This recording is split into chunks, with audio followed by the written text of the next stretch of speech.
Windows 11 is approaching its 6th birthday. And it's still... I don't know, you tell me. 2 years ago, I made this video listing all the reasons why I disliked Windows 11. And since I've got some free time and my production quality has somewhat improved, let's see if Windows 11 still sucks. Number 1, the search bar. If you look up anything, it'll still give you web results first. You want to look for that file you opened like 5 seconds ago? How about no? Here's a Bing search.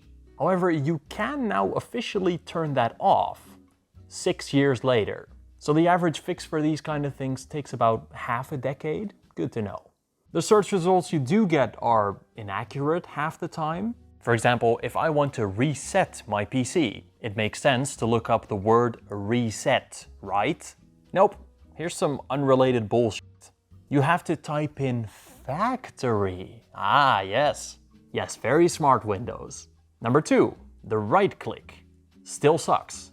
Older Windows versions showed you every option in the right click menu.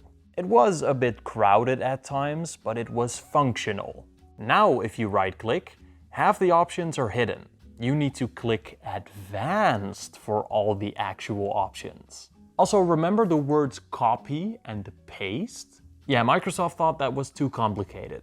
According to this you're illiterate. So you needed pretty little icons to represent the copy, cut, and paste buttons.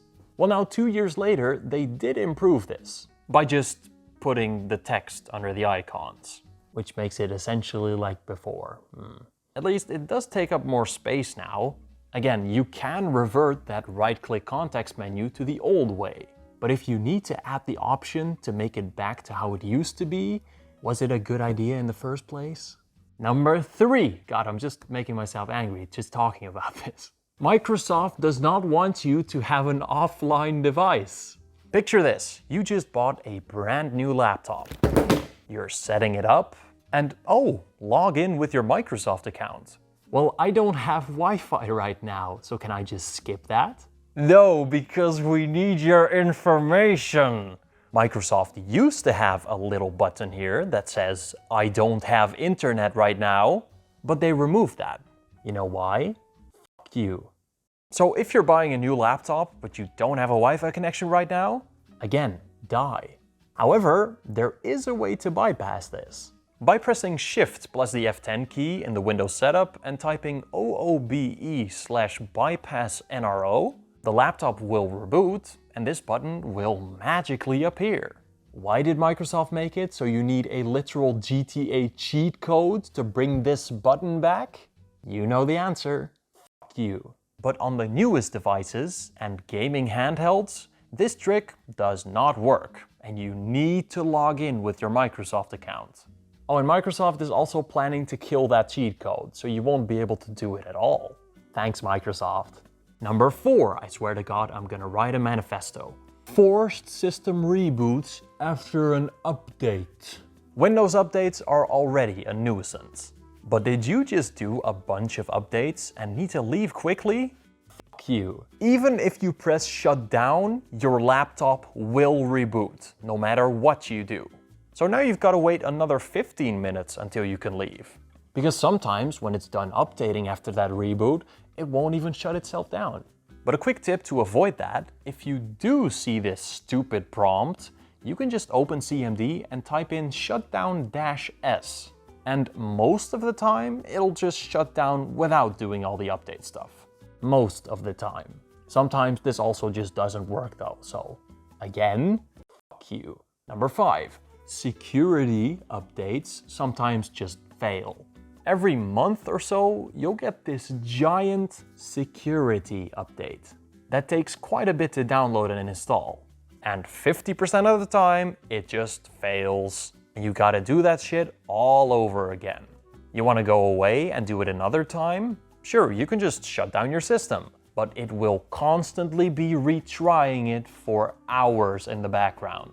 And I don't know if you knew this, but Windows updates take up quite a bit of resources. So now you're just gaming at worse frame rates because Windows Update has a mental deficiency in the background. Oh, and sometimes these Windows updates just break everything.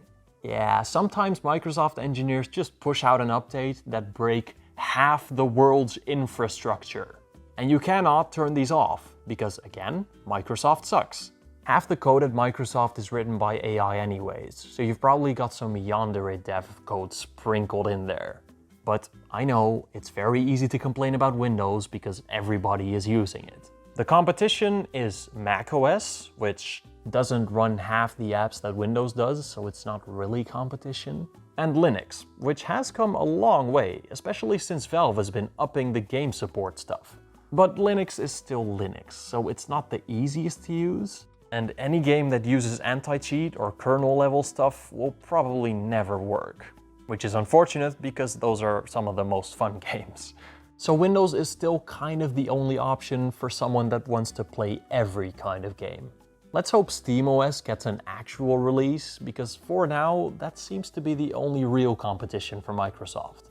But hey, Microsoft has improved something on Windows in one way. Remember 2 years ago when there wasn't a battery percentage icon? Well, after 6 years, we finally got it. 6 years.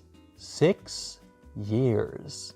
It took 6 years to implement a feature that previous versions of Windows already had. 6 years. And you will still constantly be bombarded by Microsoft ads every time you turn your laptop on. You're not using OneDrive? Why aren't you using OneDrive? You want to use Microsoft Teams? You want to give AI all of your shit? Recall. Have you ever been on an edging streak? Edge. Do they keep you in a state of edging? Edge. Please use our subscriptions, please. I'm begging you. Other than that, Windows is great.